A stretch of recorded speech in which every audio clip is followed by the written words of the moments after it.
नमस्कार, नवभारत टाइम्स.com में आप सभी का स्वागत है। अभी हम सिवान के प्रतापपुर में हैं और यह पूर्व सांसद शहाबुद्दीन का गांव है और उनके साथ हमारे साथ उनकी पत्नी हिना साहब हैं और पिछले विधानसभा चुनाव में यहां से आरजेडी की उम्मीदवार भी थे। इस बार मैम क्या माहौल है यहाँ पर? जी बहुत अच्छा है। महागठबंधन का इस बार बहुत अच्छा माहौल है। थोड़ी नाराज़गी भी है, खासकर आपके जो कौम के लोग हैं उनमें, मतलब आपकी पार्टी के प्रति थोड़ी नाराज़गी है कि सिर्फ वोट बैंक के तौर पे हमारा इस्तेमाल करते रहे। नहीं, ऐसी बात नहीं है। कोई नाराज़गी नहीं है। खासकर हमारे विधानसभा में या मेरे पूरे जो मेरे ज़िला के 8 विधानसभा में कोई नाराज़गी नहीं है। कंपटीशन तो हर जगह होता है। असुद्दीन ओवैसी भी मैदान में हैं, उनके उम्मीदवार भी, खासकर सिवान तो आपका गढ़ रहा है, लेकिन आपके उम्मीदवारों के लिए उनके जो उम्मीदवार हैं कितने चुनौतीपूर्ण? नहीं, बिल्कुल नहीं चुनौतीपूर्ण है। सिवान में तो सीधी सीधी बात है कि शुरू से आरजेडी का गढ़ रहा है। ये अलग बात है कि परिस्थिति बदली और दूसरे दल के जो लोग हैं उनका जीत हासिल हुई। उसमें क्या कह सकते हैं, बदलाव होती रहती है। इस बार क्या हवा है? महागठबंधन को कितनी सीटें सिवान में? अरे आप भी कैंपेन कर रही हैं। जी हाँ, मेरे ख्याल से मैं तो 8 ही पे जीत हासिल करना चाहती हूँ और उम्मीद भी है कि मिलेगी। मैम कितने कमी खल रही है मोहम्मद शहाबुद्दीन की?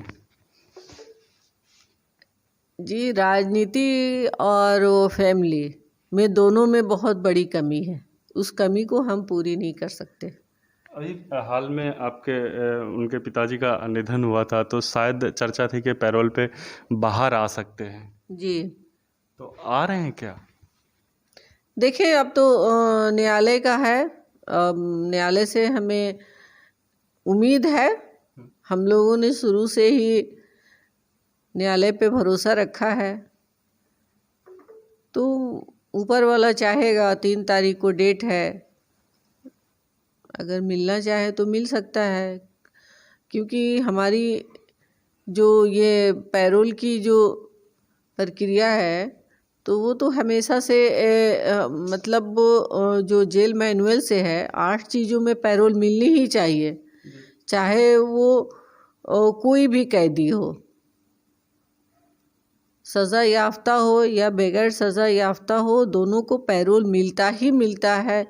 माँ बाप की डेथ हो या बीमारी सीरियस हो या पत्नी की हो, भाई की हो, बच्चों की हो, और खुशी में भी मिलती है। बच्चों की शादी ब्याह हो तो उसमें भी मिलनी चाहिए।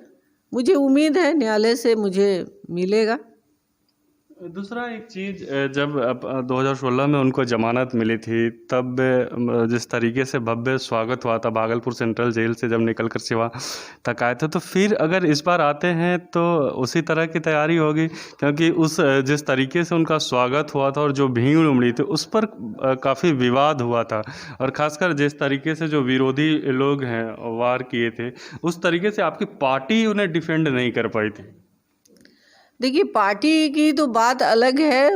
उस दफ़ा 2016 की बात अलग थी, क्योंकि वो बेल मिला था, हाई कोर्ट से मुझे बेल मिली थी, तो वो खुशी की बात थी कि अपने घर लौट आए 14 साल में। तो 14 साल का एक वक्त होता है, वो लौटने की खुशी थी।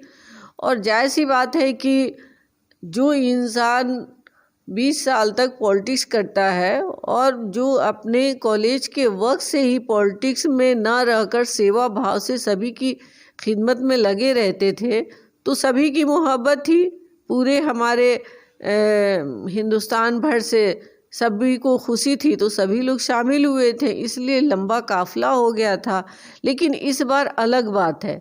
इस बार मेरा जो फैमिली है बहुत तकलीफ़ों से गुज़र रहा है।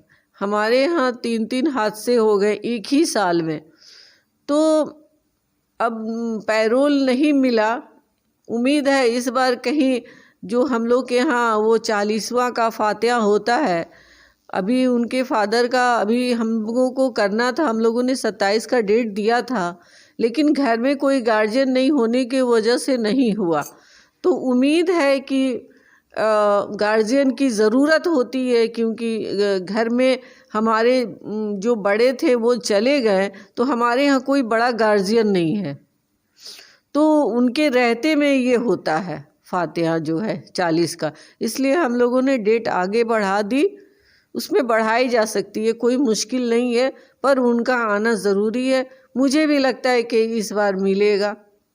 तो फिर उसी तरह से वेलकम होगा यहाँ पे? नहीं, बिल्कुल नहीं, उस तरह का माहौल नहीं है। इस वक्त गम का माहौल है, हमारे घर में इतनी सारी परेशानियां हैं कि गम के माहौल में इतना जश्न तो था ही नहीं, पर लोग का हुजूम जो था मेरे ख्याल से उतना तो नहीं होगा, लेकिन फिर भी जो हमारे ज़िले के लोग हैं वो सब कोने कोने से तो चाहेंगे ना कि एक नज़र उनको देख ले, उनकी हालचाल पूछ ले, अपनी बता दे, ख्वाहिश तो होगी ना सबको।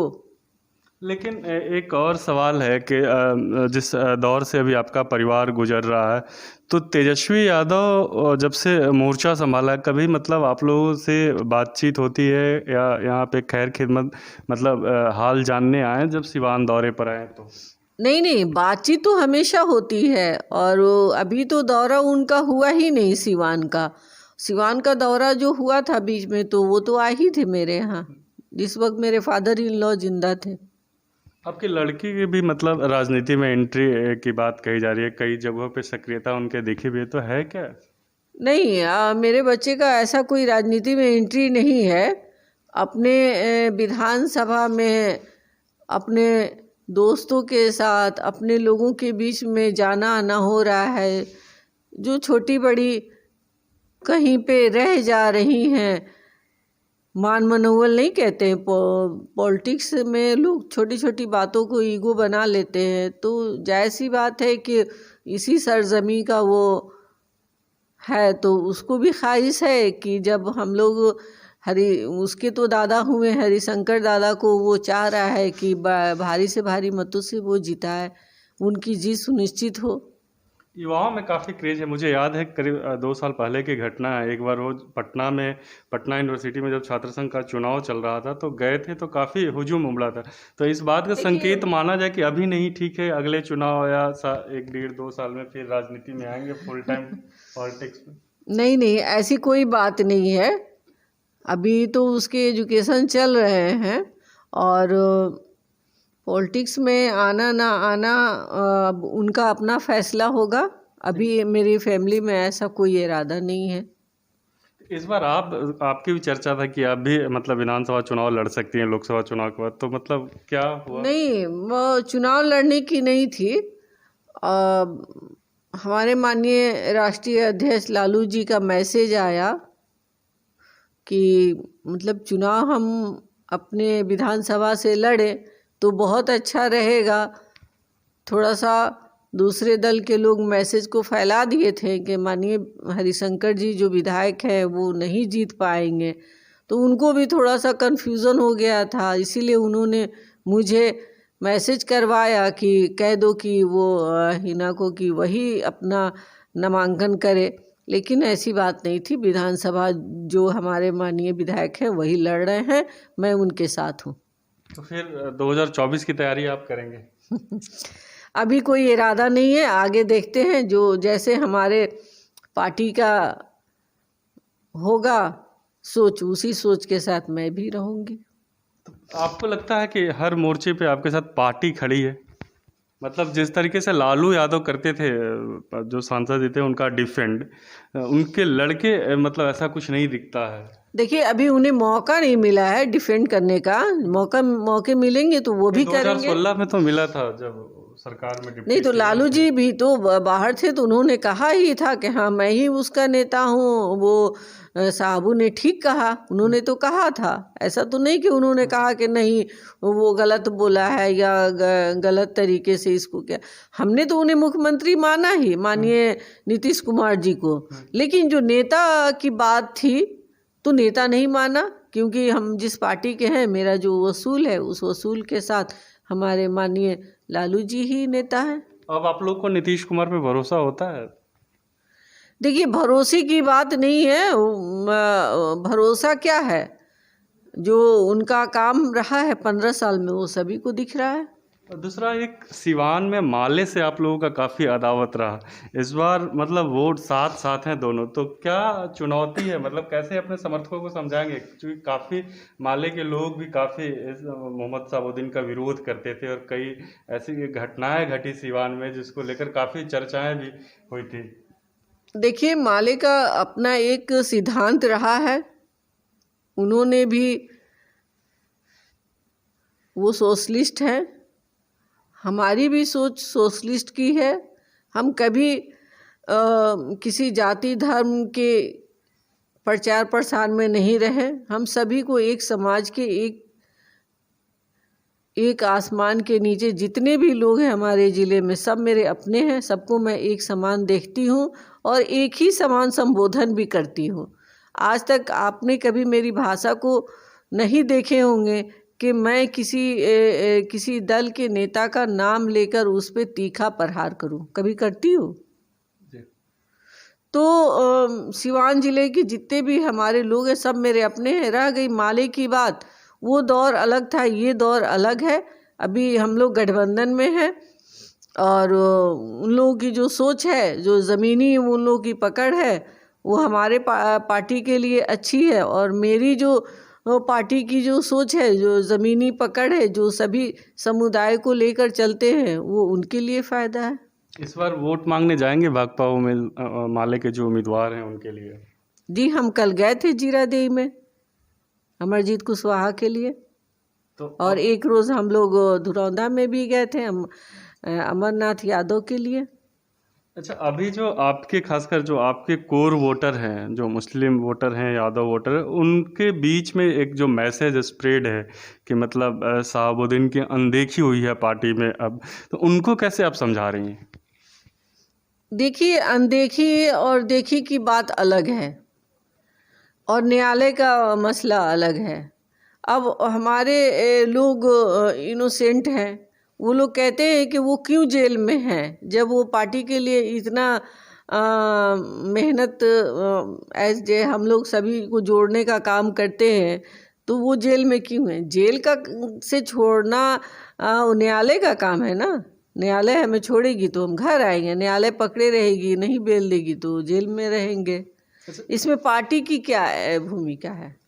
तो शहाबुद्दीन की जो छवि रही और आप लंबे टाइम से उनके साथ हैं, तो उस छवि की वजह से आपको कभी लगा कि मुझे मतलब मुश्किलों का सामना करना पड़ रहा है, नहीं। या फिर सिर्फ विरोधियों का देखिए, ये चुनावी भाषा है उनकी, शुरू से ही वो चुनावी भाषा को ये एक अपना बना लिए हैं कि इस भाषा को बोलेंगे तो पब्लिक एक होगी, तो उससे क्या होगा कि जाति धर्म का बंटवारा होगा और उससे हम लोग चुनाव जीतेंगे। इसलिए एक वो लोग एक बना लिए हैं कहानी, और उसी कहानी के प्रचार प्रसार में वो लोग लगे रहते हैं। नहीं तो अगर आप छोटे से छोटी जगह जाएं जहाँ पे इन लोगों की पहुँच नहीं है, वहाँ जाकर पूछेंगे कि मोहम्मद शहाबुद्दीन साहब ने आपके गांव में कभी कोई काम किया, तो उनसे पूछिए कि वो किए कि नहीं किए। उनकी जो सोच थी, जो वो सिवान को इतनी तरक्की याफ्ता शहर बनाना चाहते थे, जहाँ पर सारे एजुकेशन के हब हों और छोटे छोटे उद्योग कल कारखाने भी हों, जो हमारे भाई ज़्यादा पढ़े लिखे ना हों उसमें भी वो रोज़गार अपना हासिल कर सकें। लेकिन सोच की अभी शुरुआत हुई थी, आगे अभी बहुत कुछ करना था, तो वो अधूरा रह गया। मैं भी यही सोचकर घर से निकली थी कि देखिए, मैं भी परिस्थितियों के कारण ही घर से निकली थी कि जैसे कि अगर मानिए हमारे राष्ट्रीय अध्यक्ष जी का आदेश नहीं आता, उनका हुक्म नहीं आता कि हिना ही चुनाव लड़ेगी, दूसरा कोई नहीं लड़ेगा लोकसभा का चुनाव, तो मैं घर से नहीं निकलती। मैं तो एक हाउसवाइफ थी। हाउसवाइफ होने की वजह से मुझे दूर दूर तक राजनीति से कोई सरोकार नहीं था, वास्ता नहीं था। एक अब आप आखिरी सवाल, आप अपने पति की राजनीतिक विरासत को अब आगे बढ़ा रही हैं, एक जो बाहुबल वाली उनकी छवि है, उस छवि से कैसे छुटकारा दिलाएंगे? अच्छा, बाहुबल का मीनिंग क्या होता है? बाहुबल मीन्स क्या होता है कि आप सभी के बारे में सोचें, सभी को आगे बढ़ाने के बारे में सोचें, आने वाले जनरेशन के बारे में सोचें कि हमारा जनरेशन आएगा तो वो क्या पढ़ेगा, कि कैसे उसको रोजगार मिलेगी। ये बाहुबल है क्या? अगर आज इनके ऊपर जो मुकदमे चल रहे हैं, जी, हत्या के मुकदमे हैं इन चीजों के, तो उसको क्या कहेंगे? अच्छा, हत्याएं के जो मुकदमे उस वक्त होते थे, तो जो दल अभी आपके सरकार में है, चाहे वो सेंट्रल में हो या यहाँ हो बिहार में, तो वो लोग उस वक्त भी वही काम करते थे जो आज कर रहे हैं। आज अगर कहीं कोई हत्याएं होती हैं तो होता है कि आपसी रंजिश और ज़मीन जायदाद का झगड़ा है। क्या इससे पहले कभी ज़मीन जायदाद का आपसी रंजिश का नहीं होता था?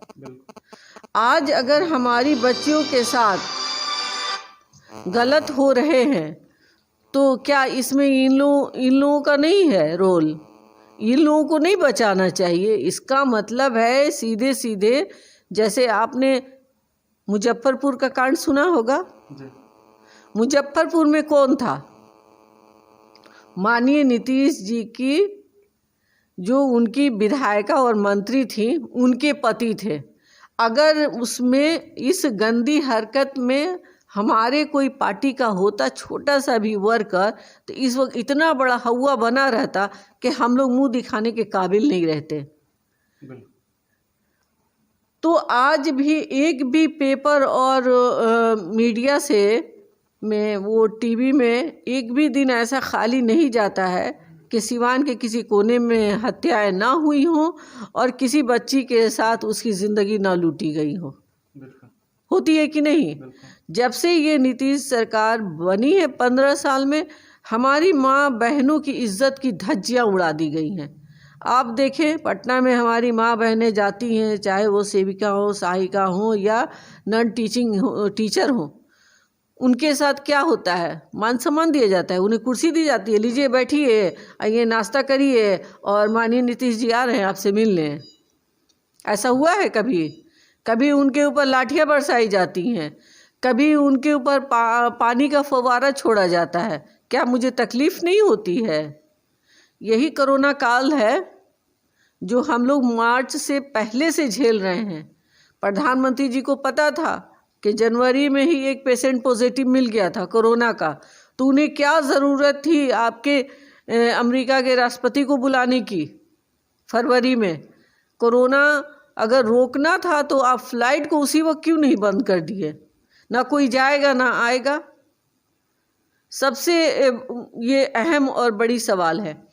दूसरा, जब कोरोना को आप बढ़ावा दे दिए तो उसके रोकने के लिए आपने कोई उपाय नहीं किए।